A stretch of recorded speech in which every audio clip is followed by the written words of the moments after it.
Assalamualaikum warahmatullahi wabarakatuh. Selamat pagi, yang terhormat dosen pengampu mata kuliah akuntansi mengenai 1, yaitu Profesor Dr. Sparta SEAK MECA. Perkenalkan, kami dari kelompok 1 akan mempresentasikan mengenai sistem informasi akuntansi. Saya Rachel Azria dan teman saya Zaskia Kamila akan memulai presentasi pada hari ini. Di sini ada sajian materi dari chapter 3, yaitu sistem informasi akuntansi, yang terdiri dari 5 subbab, yaitu istilah-istilah akuntansi, berisikan debit kredit, penjelasan persamaan dasar akuntansi, penjelasan dan perhitungan laporan keuangan serta strukturnya, dan siklus akuntansi. Yang kedua, kami punya bagaimana cara penjurnalan, cara posting jurnal, kemudian jenis-jenis akun, penggambaran proses pencatatan jurnal, serta trial balance. Yang ketiga, ada identifikasi dan pencatatan ayat jurnal penyesuaian. Berisikan jenis-jenis ayat jurnal penyesuaian, metode pencatatan seperti pencatatan deferral dan pencatatan akrual, serta menyusun trial balance setelah penyesuaian. Yang keempat, ada persiapan laporan keuangan berisikan jurnal penutup, kemudian menyusun trial balance setelah penutup, lalu jurnal pembalik, serta ringkasan dari siklus akuntansi. Dan yang terakhir, kita punya laporan keuangan perusahaan dagang berupa pencatatan laporan laba rugi, laporan laba ditahan atau perubahan ekuitas, dan laporan posisi keuangan serta jurnal penutupnya.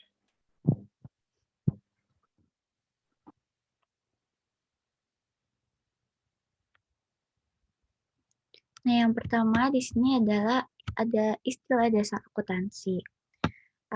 Yang pertama ada peristiwa. Peristiwa ini merupakan sebuah kejadian yang memiliki sebab dan akibat. Sebuah peristiwa pada umumnya ini disebabkan oleh perubahan dalam harta, kewajiban, dan modal. Peristiwa-peristiwa tersebut tuh dapat berupa peristiwa secara eksternal maupun internal. Lalu selanjutnya ada transaksi. Transaksi ini merupakan sebuah peristiwa eksternal yang melibatkan pemindahan atau pertukaran antara dua atau lebih entitas. Lalu yang ketiga ini ada akun. Akun merupakan sebuah pengaturan sistem yang menunjukkan hasil dari transaksi dan peristiwa lain dari unsur yang spesifik seperti harta, kewajiban, dan sebagainya. Di dalam akun ini terdapat dua macam, yaitu ada akun real dan akun nominal. Akun real merupakan jenis akun yang sudah pasti tercantum dalam laporan posisi keuangan atau neraca perusahaan. Jadi, akun real ini merupakan akun permanen. Contohnya ini seperti harta, kewajiban, dan modal. Lalu selanjutnya adalah akun nominal. Akun nominal ini tuh bersifat sementara. Karena pada akhir periode nilainya tuh akan ditransfer pada akun-akun real. Contohnya tuh seperti akun pendapatan, beban, dan dividen.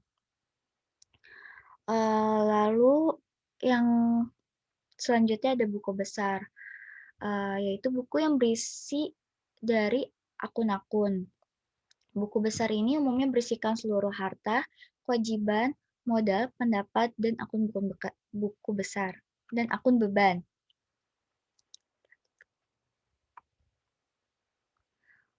Lalu ada neraca saldo. Neraca saldo ini merupakan daftar seluruh akun buku besar beserta saldonya. Selanjutnya ada AJP, yaitu pencatatan yang dilakukan di akhir periode perusahaan untuk memberikan informasi akun yang mencerminkan keadaan sebenarnya secara akrual. Jadi maka perusahaan dapat menyiapkan laporan keuangan dengan tepat. Lalu ada laporan keuangan. Laporan keuangan ini merupakan laporan yang mencerminkan pengumpulan, proses, dan kesimpulan akhir dari seluruh akun. Di dalam laporan keuangan ini terdapat 4 laporan, yaitu ada laporan posisi keuangan yang menunjukkan kondisi keuangan perusahaan di akhir periode, lalu ada laporan laba rugi, ada yang merupakan laporan yang menghitung hasil operasi selama periode berlangsung, lalu selanjutnya ada laporan perubahan modal, selang laporan keuangan yang menyajikan informasi perubahan modal yang diperoleh dari suatu perusahaan, lalu yang terakhir ada laporan arus kas, yaitu laporan yang melaporkan kas yang tersedia dan terpakai. Lalu selanjutnya ada jurnal penutup, yaitu merupakan proses mengurangi saldo akun nominal menjadi kosong dan menentukan pemindahan laba atau rugi ke dalam akun modal. Lalu selanjutnya adalah debit kredit. Ketentuan debit kredit menggambarkan proses pencatatan suatu perusahaan. Ketika perusahaan mencatat saldo di sebelah kiri, artinya saldo tersebut berada di debit. Begitupun jika perusahaan mencatat saldo di sebelah kanan, berarti dia di kredit. Dan untuk menentukan debit kredit ini memiliki berbagai metode, yaitu ada T-account sama saldo ganda.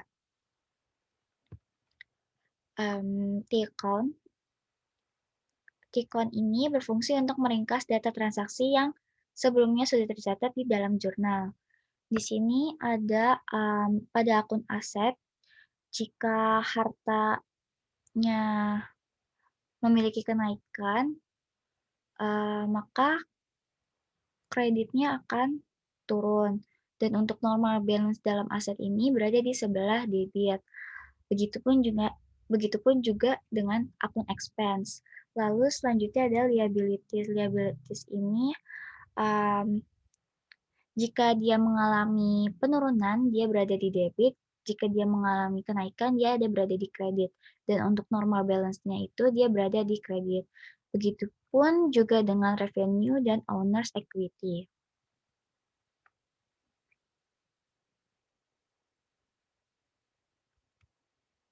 Next slide. Lalu selanjutnya ada pencatatan double balance atau pencatatan ganda. Ini merupakan konsep transaksi yang mana setiap transaksinya akan melibatkan setidaknya 2 akun. Pada pencatatan ini tuh butuh menjaga keseimbangan atau biasanya menggunakan persamaan dasar dari akuntansi.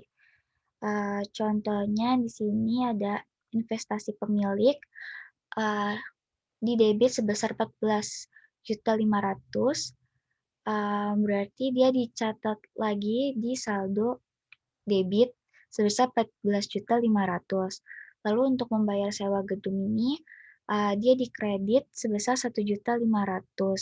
Berarti dalam pencatatan selanjutnya 14.500.000 ini akan dikurangi 1.500.000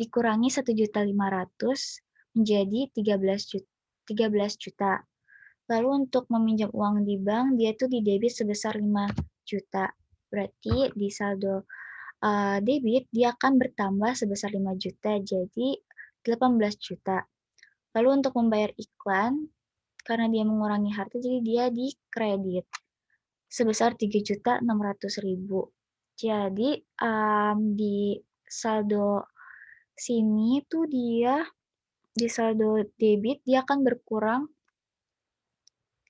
Saldo debit dia akan berkurang menjadi 14.400.000. Lalu untuk menerima servis biasa di kredit sebesar 500, berarti dia juga akan dikurangi sebesar 500, jadi 13.900.000 untuk membayar utang usaha ada di kredit 400.000, berarti nanti di saldo debit ini dia akan berkurang 400.000 jadi 13.500.000. Lalu yang pada tanggal 25 ini dia menerima tagihan, berarti ada di debit sebesar 600.000. Berarti debitnya ini dia bertambah dari 13.500.000 bertambah menjadi 14.100.000. Dan yang terakhir mengambil uang kas, dia dikredit sebesar 150.000. Berarti dari 14.100.000 dikurang 150, totalnya berarti menjadi 13.950.000. Lalu ada persamaan dasar akuntansi. Persamaan dasar akuntansi ini merupakan perhitungan yang nantinya bisa memproyeksikan harta, kewajiban, serta modal yang dimiliki oleh suatu perusahaan. Rumus dasar dari akuntansi ini adalah aset atau harta sama dengan liabilities atau kewajiban ditambah dengan ekuitas atau modal. Di sini ada setoran modal karena dia menambah harta, berarti ekuitas dia juga bertambah atau positif. Lalu untuk pembelian suatu harta secara kredit, berarti aset dia atau harta dia bertambah, utangnya dia atau liabilities dia tuh bertambah juga. Lalu yang ketiga ini ada pembelian suatu harta secara tunai.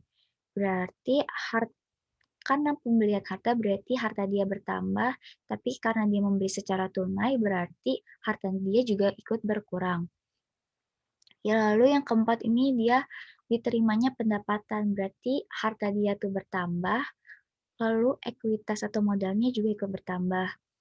Lalu yang kelima ini ada pembayaran beban. Berarti karena dia membayar, berarti hartanya berkurang, lalu ekuitasnya juga ikut berkurang. Yang keenam ini ada pembayaran utang.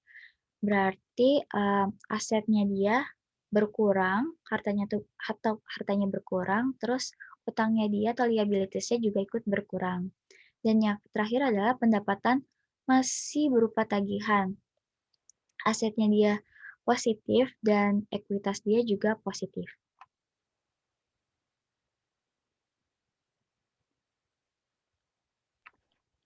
Next ada laporan keuangan dan struktur kepemilikan.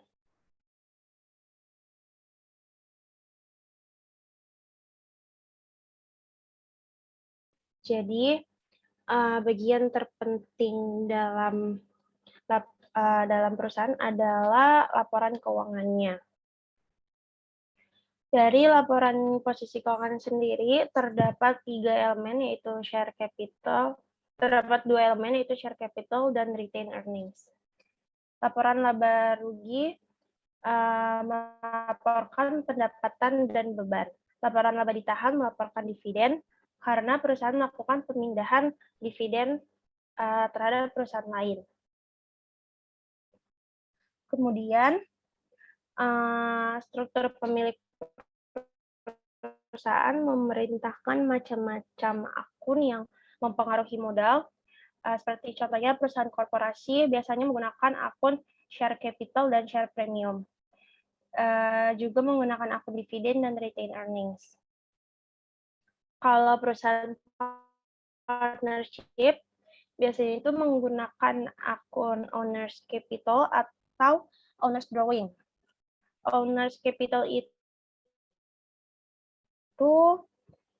adalah akun yang berisi investasi yang berada di dalam perusahaan, sedangkan kalau owner's drawing itu akun yang melacak penarikan-penarikan yang dilakukan oleh pemilik perusahaan.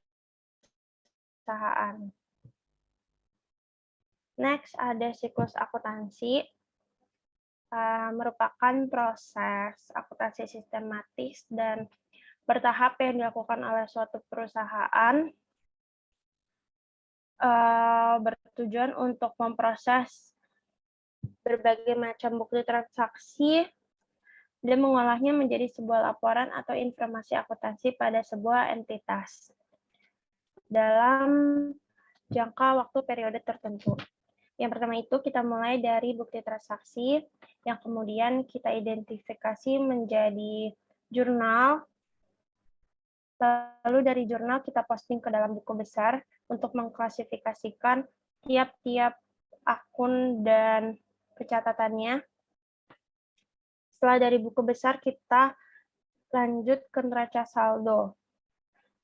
Dari neraca saldo adanya jurnal penyesuaian, Kenapa perusahaan butuh jurnal penyesuaian? Karena seringkali perusahaan ada saja yang mengalami kesalahan pencatatan, baik kesalahan pencatatan akun ataupun saldo akun tersebut. Maka dari itu, perusahaan harus melakukan jurnal penyesuaian agar antara catatan dan keadaan yang aktual seimbang. Jadi catatan itu harus mencerminkan saldo yang sebenarnya yang ada di perusahaan. Karena terjadi penyesuaian, terjadi beberapa perubahan, maka kita harus membuat lagi neraca saldo setelah penyesuaian.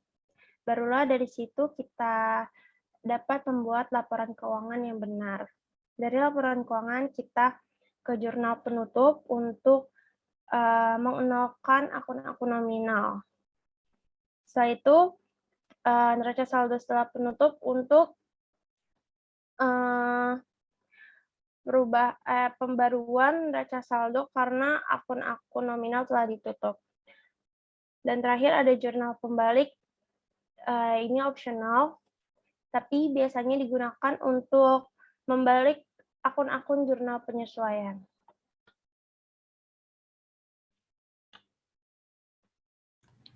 Lalu selanjutnya ada pencatatan dan peringkasan dasar transaksi. Yang pertama di sini ada penjurnalan. Sebuah perusahaan mencatat sebuah transaksi dan peristiwa yang mempengaruhi akun aset, kewajiban, modal, pendapatan, serta beban tertentu. Untuk memiliki transaksi yang lengkap atau peristiwa lainnya dalam satu tempat, sebuah perusahaan ini biasanya menggunakan sebuah jurnal. Jadi pada intinya, jurnal umum ini itu untuk mencatat transaksi dan peristiwa yang dinyatakan di dalam debit dan kredit ke akun.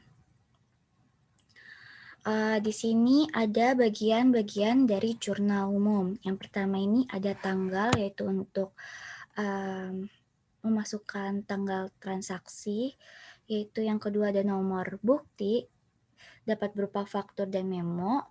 Yang ketiga ini adalah nama akun beserta nama akun atau keterangan. Yang keempat ini ada ref, yaitu nomor yang berada di kolom. Jadi nomor yang berada di kolom ref ini nanti akan merujuk ke akun besar gitu. Lalu untuk yang kelima dan keenam ini ada akun dan jumlah saldo yang ke debit atau kredit.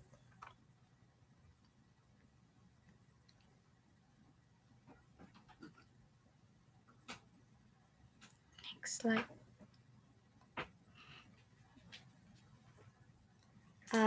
Selanjutnya ada memposting. Memposting ini merupakan proses transfer atau memindahkan data dari jurnal ke buku besar. Tahap-tahap dalam memposting ini, pertama, kita perlu memasukkan akun di kolom yang sesuai dari tanggal, akun yang di debit dan di kredit, terus halaman jurnalnya, serta saldonya yang akan ditampilkan di jurnal. Lalu di sini yang pertama ini dari jurnal umum kita menginput tanggalnya. Lalu yang kedua, yang nomor 2 ini merupakan nomor ref yang akan nanti dijadikan halaman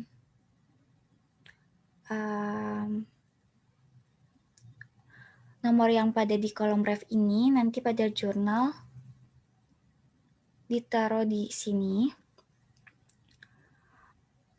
Dan nomor 4 itu sama seperti nomor 2. Nanti selanjutnya tinggal ditaruh saja nih saldonya. Yaitu nih pada jurnal cash, pada akun cash di nomor 101, merujuk pada jurnal halaman 1, dia di debit sebesar $10.000. Lalu untuk balance-nya itu $10.000. Lalu di sini ada share capital ordinary dengan nomor F311, dengan nomornya tuh 311. Dia ini merujuk pada jurnal nomor 1 dengan kredit $10.000 dan balance-nya itu adalah $10.000. Next.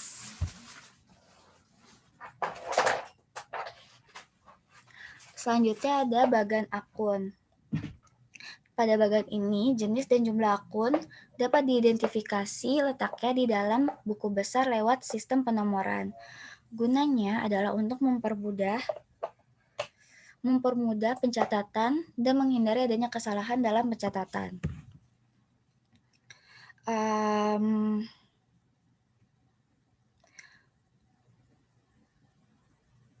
Pemberian nomor ini didasarkan pada masalah saat pelaporan. Artinya masalah mana yang diutamakan atau didahulukan untuk dilaporkan kepada pihak yang berkepentingan.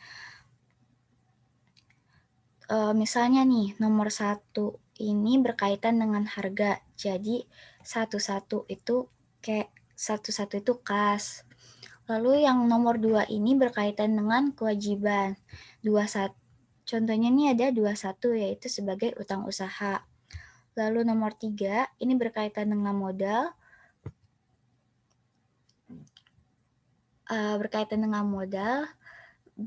Contohnya ini ada 31 yaitu modal dari pemiliknya yaitu Christina.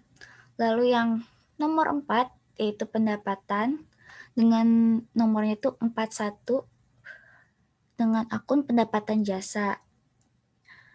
Dan sisa nomornya ini berkaitan dengan beban. Namun perlu diingat lagi bahwa angka atau nominal ini dapat disesuaikan dengan kebutuhan masing-masing perusahaan.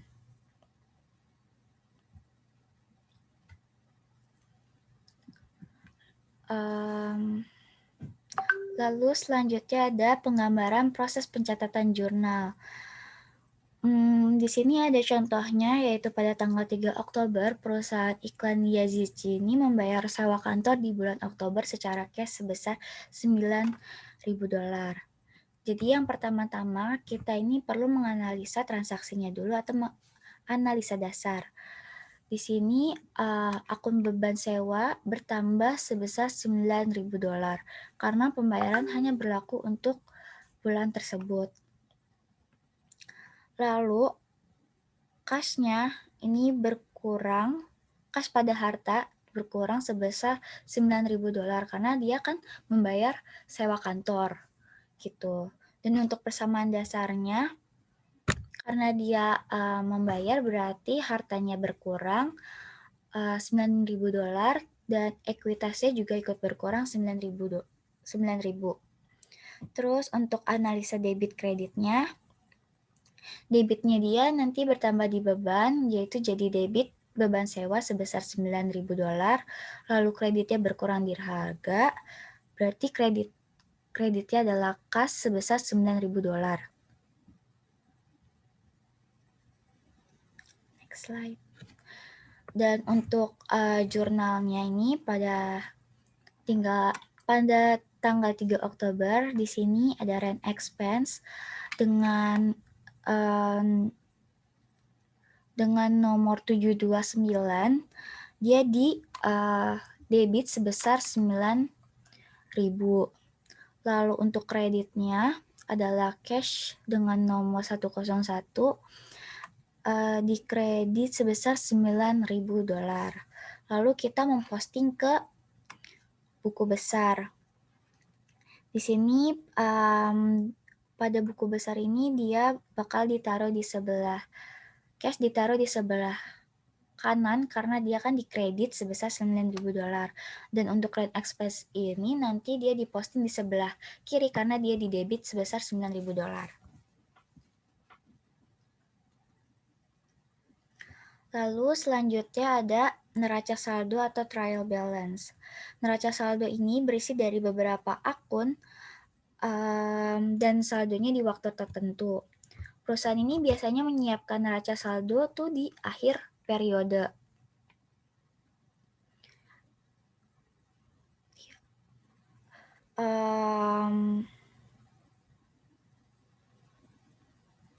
Neraca saldo ini memasukkan atau mencantumkan akun-akun sesuai dengan urutannya di akun besar, seperti urutan debit balance berada di kolom kiri dan untuk credit balance berada di kolom kanan. Contoh soalnya nih, yang pertama ini pada tanggal 1 Februari 2017, Tuan Yon menyetor uang tunai sebesar 250 juta, lalu dia juga menyetor peralatan kantor sebesar 20 juta, serta peralatan toko sebesar 10 juta sebagai modal awal.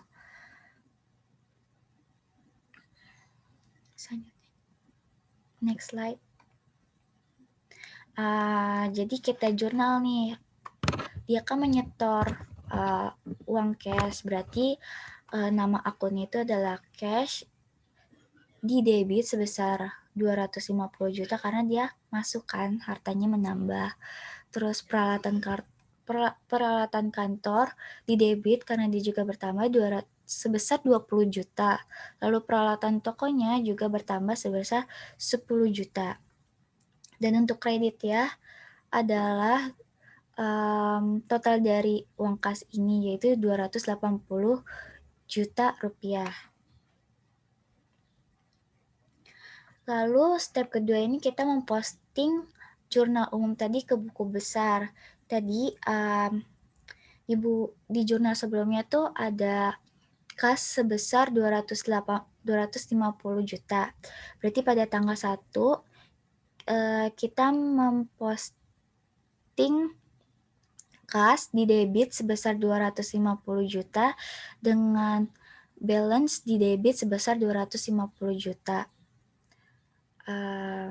Selanjutnya. Dan nanti di step ketiga di neraca saldo, ini nanti ditaruh total cash-nya yang berada di buku besar tersebut. Total cash pada buku besar itu sebesar 220 juta 800 ribu rupiah. Dolar.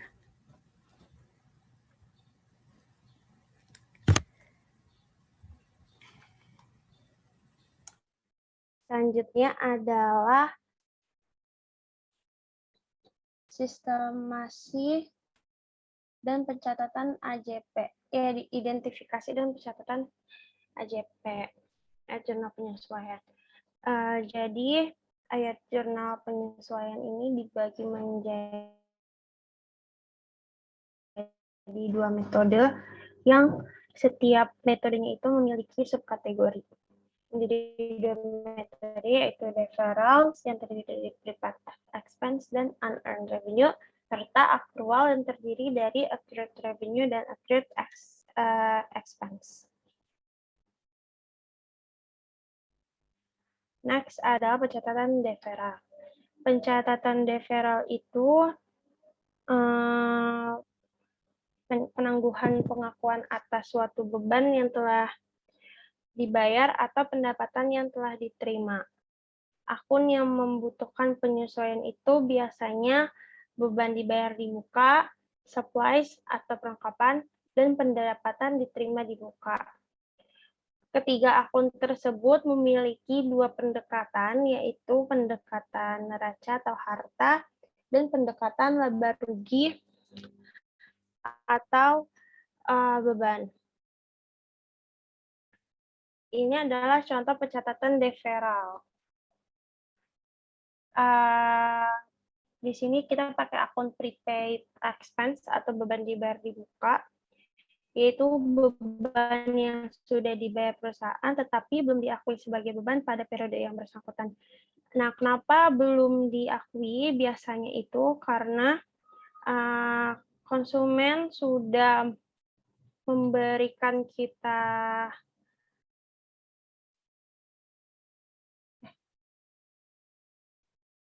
contohnya itu kita telah membayar asuransi untuk 1 tahun, tetapi kita belum memakai asuransi itu secara full saat terjadinya pencatatan.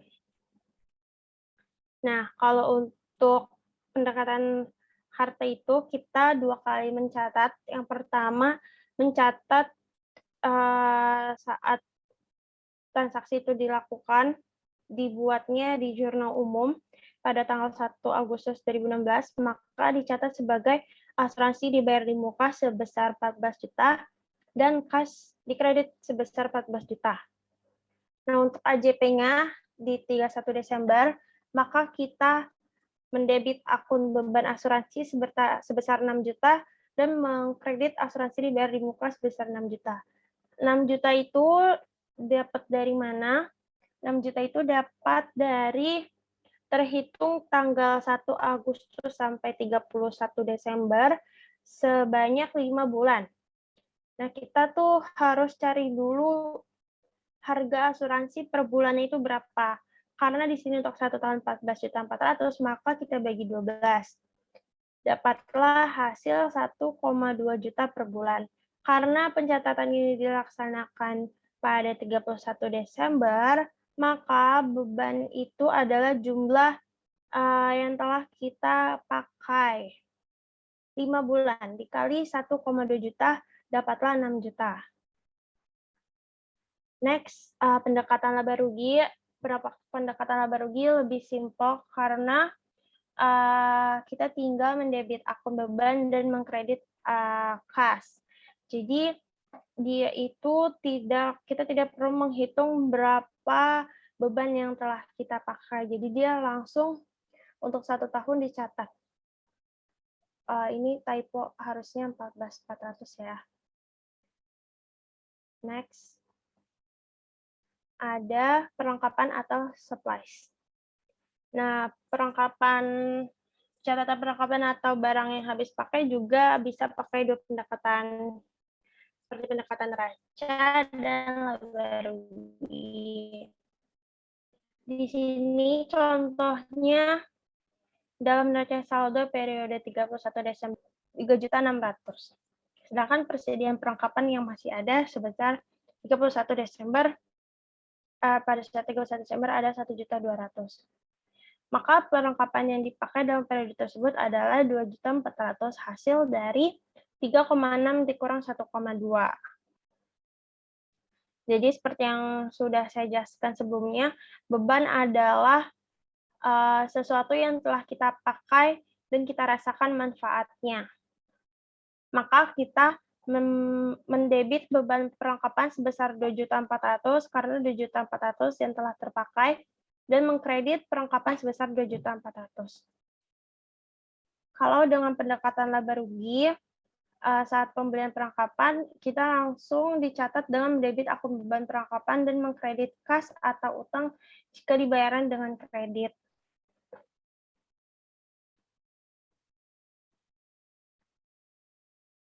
Next, ada unearned revenue, pendapatan diterima di muka. Pendapatan yang uangnya sudah diterima tetapi belum diakui sebagai pendapatan pada periode yang bersangkutan. Biasanya terjadi ketika perusahaan telah menerima kas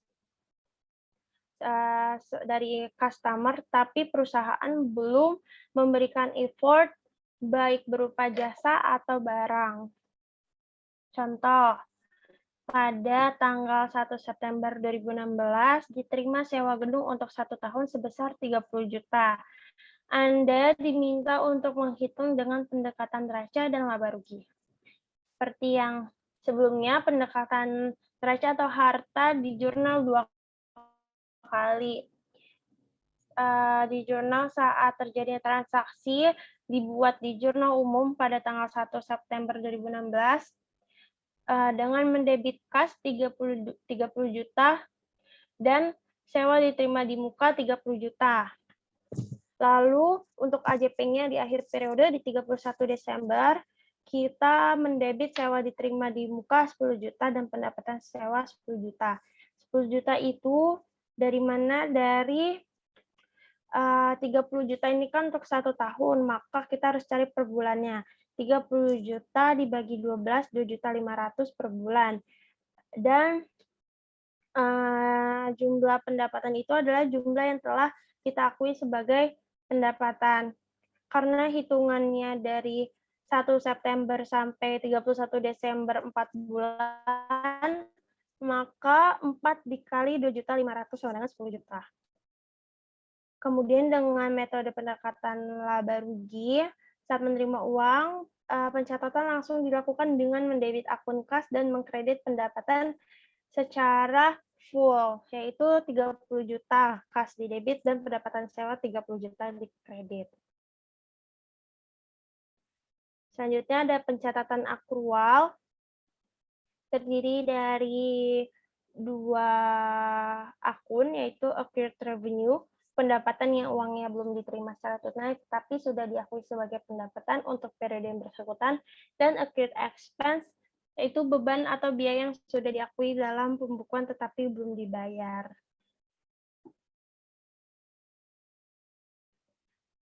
Yang pertama ada pendapatan yang masih harus diterima atau accrued receivable, yaitu pendapatan yang uangnya sudah diterima tapi belum diakui sebagai pendapatan. Biasanya terjadi ketika perusahaan sudah menerima uangnya tetapi belum diakui sebagai pendapatan. Yang pertama ada pendekatan neraca. Contohnya, saat menerima uang, maka perusahaan akan mencatat dengan mendebit kas dan mengkredit pendapatan diterima di muka. 2 kali pencatatan juga, yaitu saat jurnal umum dan saat penyesuaian.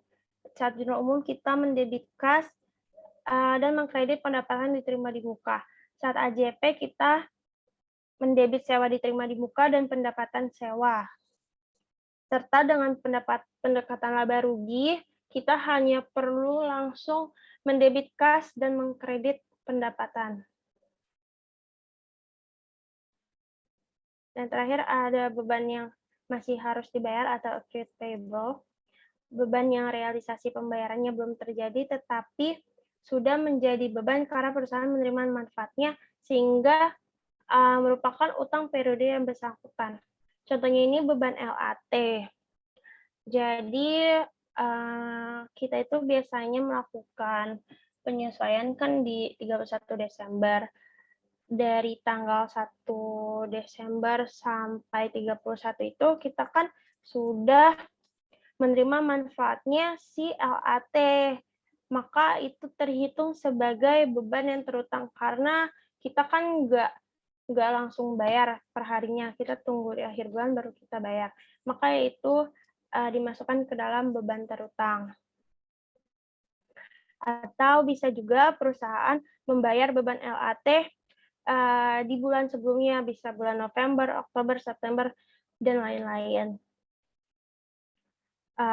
Contohnya pada tanggal 31 Desember masih harus dibayar beban LAT sebesar 1.750.000. Maka AJP-nya beban LAT 1.750.000 dan beban terutang 1.050.000. Kalau kita sudah merasakan manfaatnya, maka kita boleh langsung mendebit akun beban. Next ada neraca saldo setelah penyesuaian. Jadi karena perusahaan melakukan penyesuaian karena terjadi beberapa hal yang tidak mencerminkan keadaan sebenarnya, neraca saldo pun perlu disesuaikan.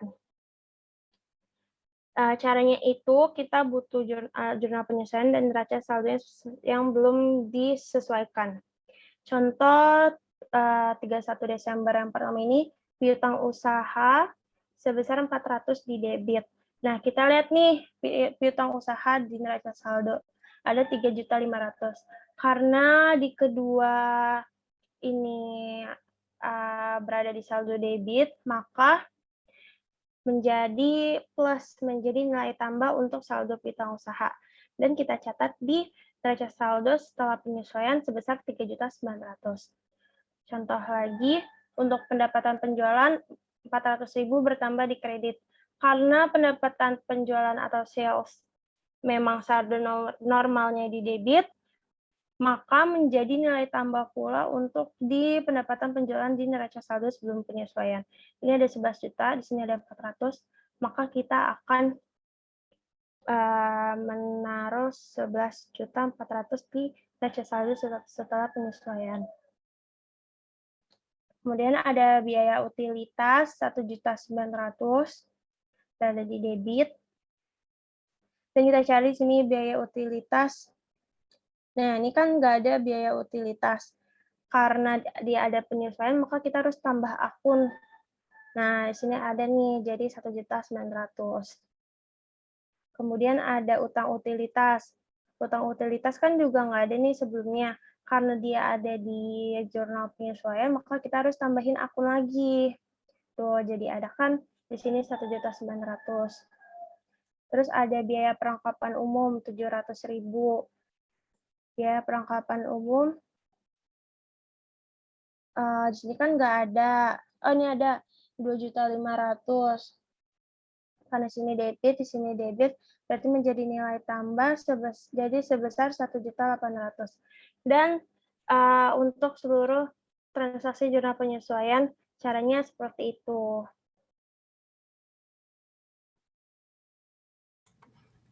Lalu selanjutnya ada persiapan laporan keuangan. Di dalam persiapan laporan keuangan ini yang pertama ada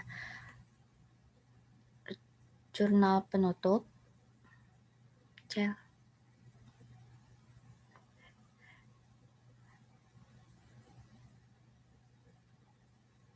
Nah, di dalam persiapan laporan keuangan ini terdapat jurnal penutup. Proses jurnal penutupan ini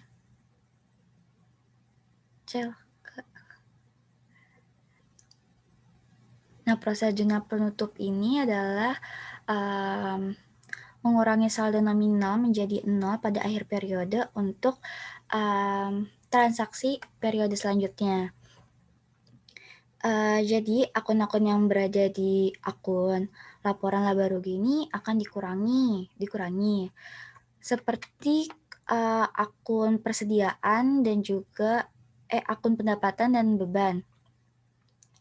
Nanti untuk menutupnya ini pakai akun income summary atau di sini dicontoh ada namanya ikhtisar.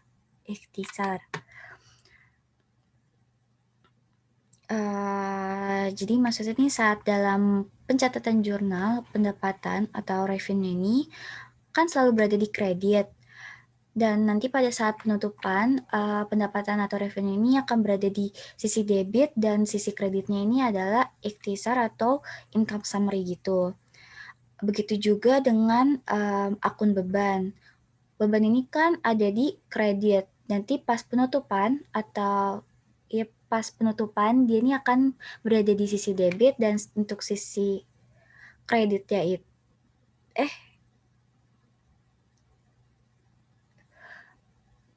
beban itu selalu berada di debit dan untuk melakukan penutupan nanti beban ini akan berada di sisi kredit dan untuk sisi debitnya ini adalah income summary atau ikhtisar.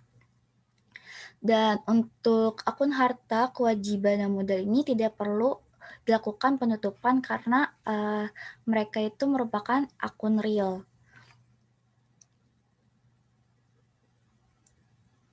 Dan selanjutnya nih, kalau misalnya kan revenue sama expense atau beban ini sudah ditutup, tapi ada yang belum ditutup nih. Yang belum ditutup itu kan income summary atau ikhtisar. Untuk melakukan penutupan akun tersebut, nanti menggunakan retained earning. Jadi, income summary-nya ini berada di jadi income summary ini berada di kredit dan akun debitnya ini nanti retain earning gitu. Selanjutnya, Cil. Lalu selanjutnya ada trial balance setelah penutupan. Neraca saldo setelah penutupan itu dinamain plus closing trial balance. Tujuannya adalah untuk membuktikan bahwa persamaan dari saldo akun permanen yang perusahaan bawa untuk diteruskan ke periode akuntansi berikutnya.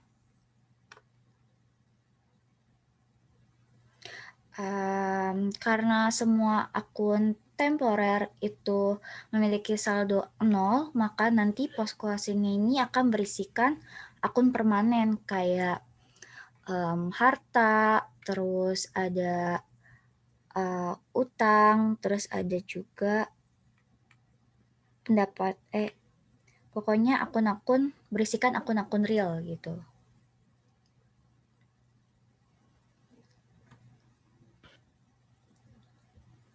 Selanjutnya adalah jurnal pembalik. Jurnal pembalik ini kan opsional ya sebelumnya. Bisa dipakai, bisa enggak. Tujuan dari jurnal pembalik ini adalah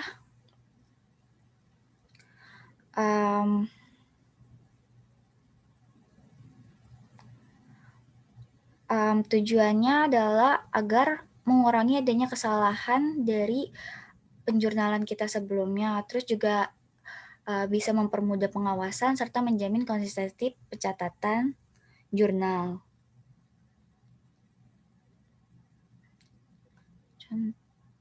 Selanjutnya, Cel. Lalu seperti sebelumnya kan siklus akuntansi ini sudah dijelaskan oleh Rahel. Jadi di sini cuman ringkasan siklus akuntansi. Yang pertama ini kita tuh memasukkan transaksi ke dalam jurnal yang sesuai dengan periodenya. Terus yang kedua kita setelah dimasukin transaksinya ke dalam jurnal, kita memposting jurnal ke buku besar. Lalu yang ketiga ini setelah kita posting ke buku besar, kita baru menyiapkan neraca saldo atau trial balance yang belum disesuaikan.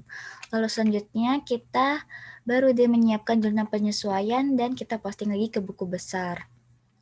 Setelah itu kita menyiapkan neraca saldo yang telah disesuaikan, lalu baru kita menyiapkan laporan keuangan dari AJP.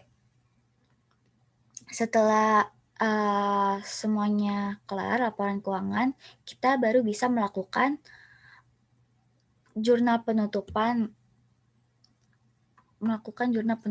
Habis itu kita menyiapkan neraca saldo yang telah ditutup.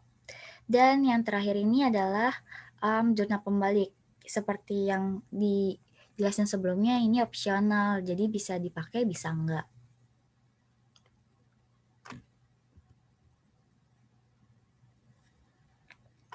Next slide.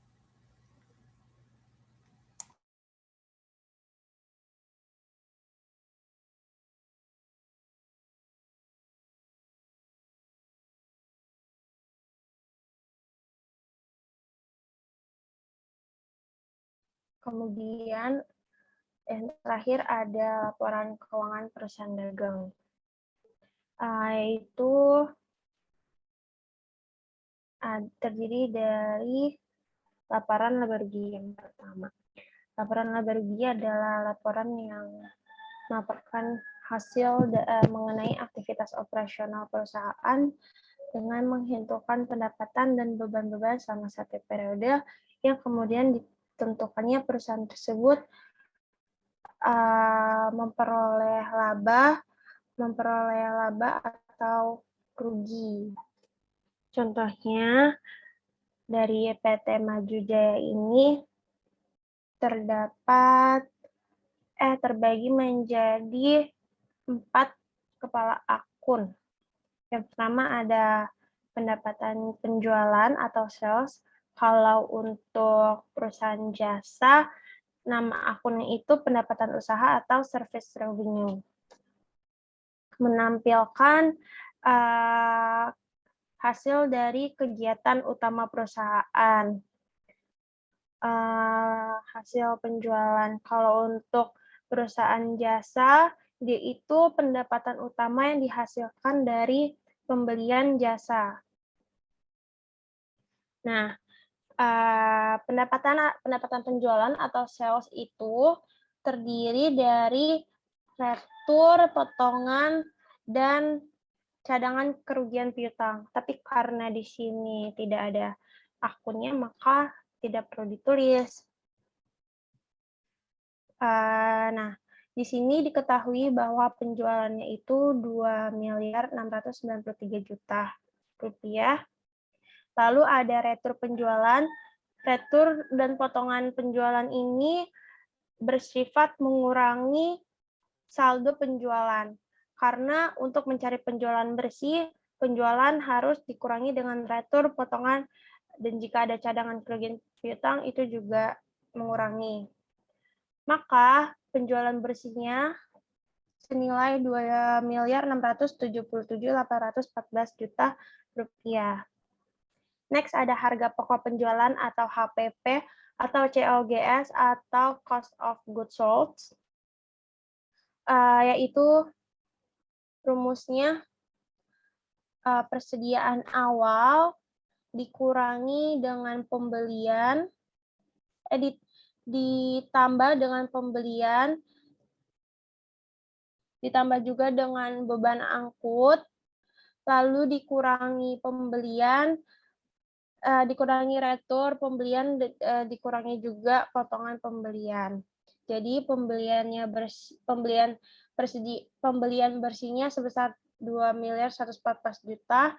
Nah, HPP itu persediaan awal dikurang pembelian bersih, maka barang yang siap dijual adalah 2.933.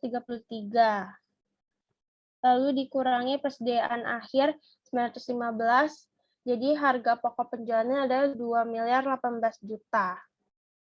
Lalu laba kotor ini hasil dari penjualan bersih dikurangi HPP sebesar 659.814.000. Itu adalah hasil laba kotornya. Laba kotor itu harus dikurangi dengan beban agar kita dapat laba bersih ya, atau laba di sini tulisnya laba usaha ya.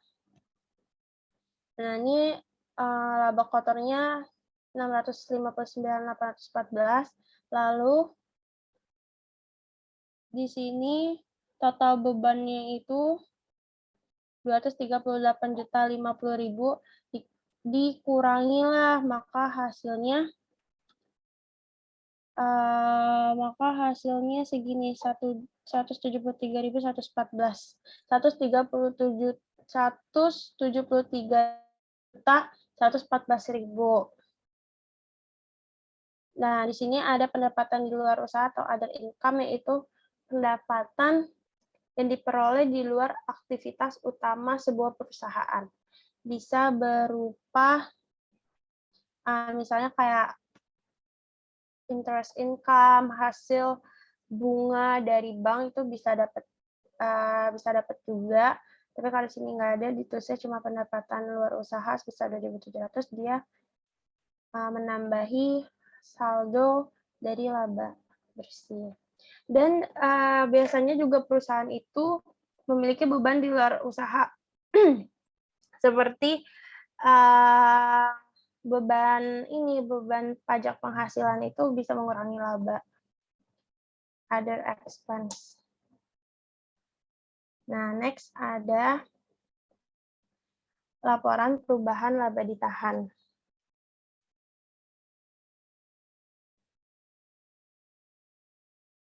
Sebentar. Laporan perubahan laba ditahan bisa juga berupa laporan perubahan ekuitas.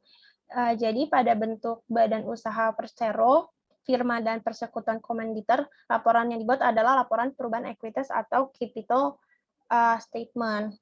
Sedangkan pada badan usaha perseroan terbatas atau PT, maka laporan yang dibuat berupa laporan laba ditahan atau retained earnings. Karena di sini ini udah jelas ya, PT Maju Jaya, maka laporannya kita buat adalah laporan perubahan laba yang ditahan.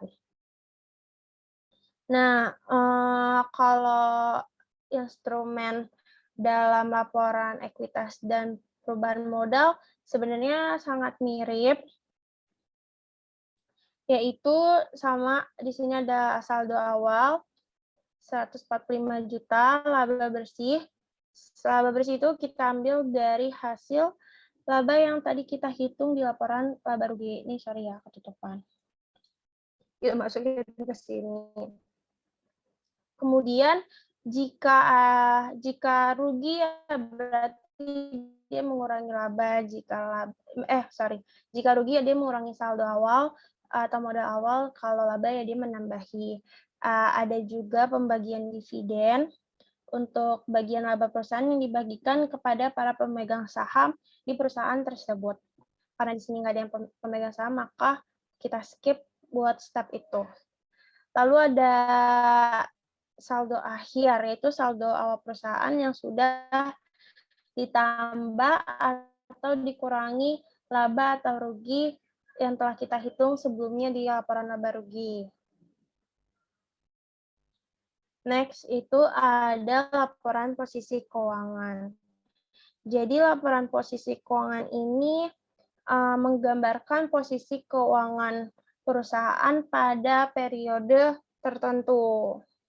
Komponennya terdiri dari 3, yaitu kelompok aset, kelompok kewajiban, dan kelompok ekuitas.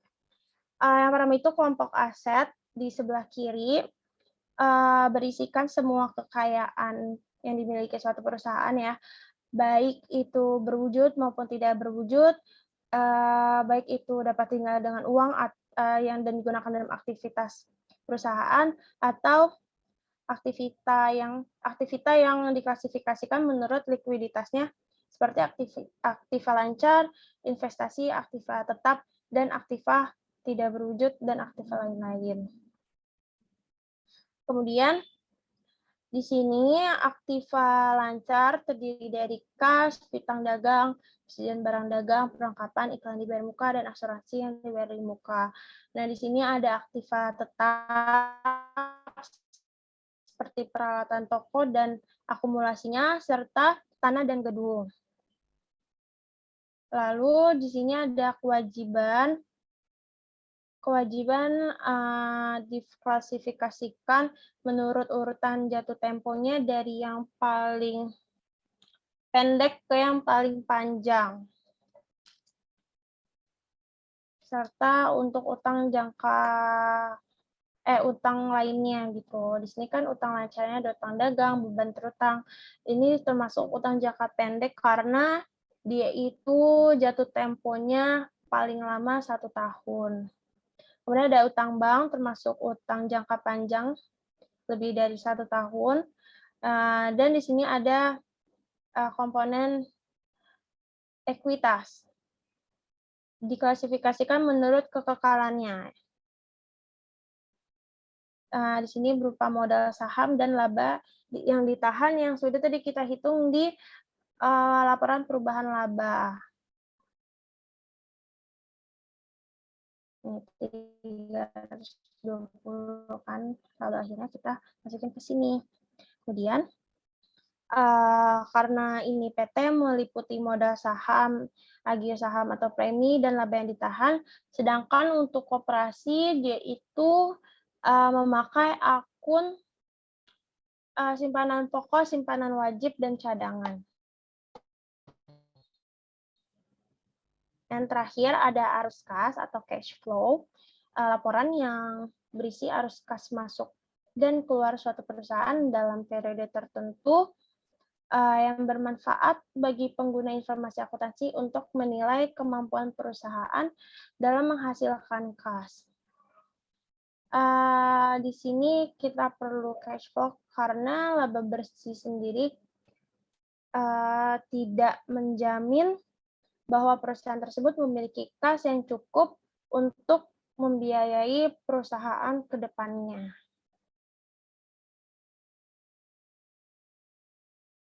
Next, ada manfaat laporan arus kas. Yang pertama dapat digunakan untuk menambahkan arus kas di masa depan. Jadi, yang tadi sudah dijelaskan bahwa laba bersih saja tidak cukup untuk menjelaskan apakah kas kita ini cukup untuk kedepannya, untuk masa depan perusahaan. Kemudian sebagai dasar pengambilan keputusan yang kedua, pihak manajemen akan mengambil keputusan berdasarkan hasil laporan kas kita untuk memperbaiki kinerja perusahaan. Sekiranya kas kita sedikit, maka pihak manajemen akan melakukan perbaikan dalam kinerja. Kemudian yang ketiga, sebagai dasar menentukan kemampuan perusahaan dalam pembayaran utang atau dividen. Jadi dalam hal ini arus kas berguna untuk laporan pada pemasok atau supplier. Jadi pemasok itu perlu melihat apakah perusahaan kita memiliki uang yang cukup untuk membayar utang atau tidak. Dan yang terakhir menunjukkan laba bersih pada kas perusahaan. Nah, ada klasifikasi aktivitas arus kas. Menurut PSAK nomor 2, penyajian klasifikasi arus kas diklasifikasikan menjadi 3 aktivitas, yaitu aktivitas operasi atau operating activity, yaitu aktivitas yang mencerminkan penerimaan dan pengeluaran aktivitas kas utama pada perusahaan. Umumnya berasal dari transaksi yang mempengaruhi laba. Kemudian ada mempengaruhi laba.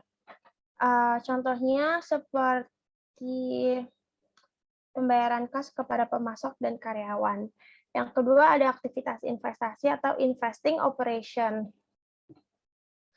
yaitu aktivitas yang mencerminkan penerimaan dan pengeluaran kas untuk investasi. Contohnya seperti pembelian atau penjualan aktiva tetap. Karena aktiva tetap itu dia masuk ke dalam kegiatan investasi, maka dia menjadi bagian dari investing operating. Karena aktiva jangka panjang yang dapat dikapitalisasi itu masuk ke dalam aktivitas investasi juga. Begitupun dengan perolehan saham atau instrumen keuangan perusahaan lainnya. Kemudian yang ketiga ada aktivitas pendanaan atau financial activity, yaitu aktivitas yang berhubungan dengan sumber dan pengeluaran modal perusahaan. Contohnya pengeluaran saham dan dividen yang berfungsi sebagai prediksi untuk klaim terhadap arus kas masa depan oleh pemasok modal perusahaan. Nah, selanjutnya ada sumber-sumber aktivitas. Sumber aktivitas operasi itu yang pertama ada dari penerimaan kas dari penjualan barang dan jasa, penerimaan kas dari royalti kas pada pemasok barang dan jasa, pembayaran kas pada karyawan, penerimaan dan pembayaran kas oleh perusahaan asuransi, dan pembayaran kas atau penerimaan kembali atau restitusi PPh. Kemudian aktivitas investasi dapat berupa pengeluaran kas untuk pembelian aktivitas tetap, penerimaan kas dan penjualan tanah, bangunan, dan peralatan, atau aktiva yang tak berwujud. Serta aktiva jangka panjang lainnya. Kemudian perolehan saham atau instrumen keuangan perusahaan lain, dan uang muka dan pinjaman yang diberikan pihak lain serta pelunasannya. Dan yang terakhir aktivitas pendanaan, aktivitas yang berasal dari penerimaan kas dari emisi atau instrumen modal lainnya. Kemudian dari pembayaran kas kepada para pemegang saham, penerimaan kas dari emisi obligasi, pinjaman, wesel, hipotek, dan pinjaman lainnya. berasal juga dari pelunasan peminjaman dan pembayaran kas oleh penyewa guna usaha atau leasing untuk mengurangi saldo kewajiban yang berkaitan dengan sewa guna usaha pembiayaan. Dan yang terakhir ada 2 metode arus kas, yang pertama metode langsung dan metode tidak langsung. Laporan arus kas dengan metode langsung ini mengelompokkan kegiatan operasional dalam beberapa kategori. Penyusunannya pun berdasarkan buku kas atau buku bank. Jika menggunakan metode ini, perusahaan perlu memberikan laporan mengenai kelompok kategori penerimaan dan pengeluaran kas dalam kegiatan operasional perusahaan lainnya. Nah, ini daftar jenis penerimaan kas dan pembayaran yang paling umum. Formatnya ini yang paling umum, biasanya ada penerimaan kas dari pelanggan, pembayaran atau pembelian kepada pihak pemasok atau supplier, pembayaran kepada karyawan atau kita menggaji karyawan, pembayaran bunga dan pajak, membayar beban bunga dan pajak, kemudian ada pembayaran kas dan pembelian aset tetap, serta penerimaan kas dari penerbitan saham. Ini untuk format metode langsung, rumus yang ditambahkan itu biasanya kas yang diterima di penjualan dikurang kenaikan piutang dagang. Kas yang dikeluarkan untuk pembayaran supplier yaitu HPP dikurang penurunan persediaan ditambah penurunan hutang. Dan kas untuk membayar biaya operasi yaitu beban operasi dikurang beban penyusutan dikurang beban amortisasi dikurang penurunan perlengkapan dikurang juga kenaikan accrued liabilities. Next ada indirect method. Atau metode tidak langsung, dia lumayan berbeda dari metode sebelumnya. Laporan arus kas metode tidak langsung lebih terpusat pada laporan neraca maupun laba rugi yang sudah ada. Penyusunan laporan dengan metode ini akan menggunakan laba bersih yang ada pada laporan laba rugi yang kita telah hitung dan bahas sebelumnya, sehingga perusahaan akan tahu apakah arus kas kegiatan ini, arus kas kegiatan operasional ini berjalan dengan semestinya atau tidak. Komponennya biasanya terdapat beban depresiasi dan amortisasi, laba atau rugi atau untung atau rugi atas pelepasan aset tetap, piutang usaha, beban dibayar di muka, persediaan dan utang usaha. Ini adalah format metode tidak langsung. Di sini biasanya saldo-saldo yang berada di sini kita ambil dari laporan laba rugi.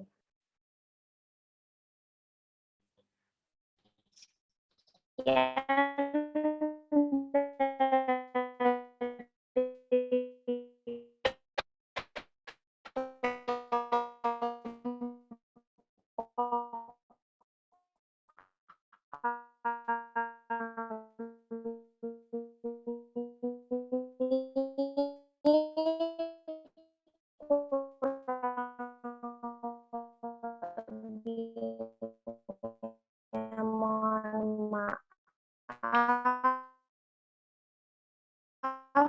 Terima kasih untuk Pak Spartas. Wassalamualaikum warahmatullahi wabarakatuh.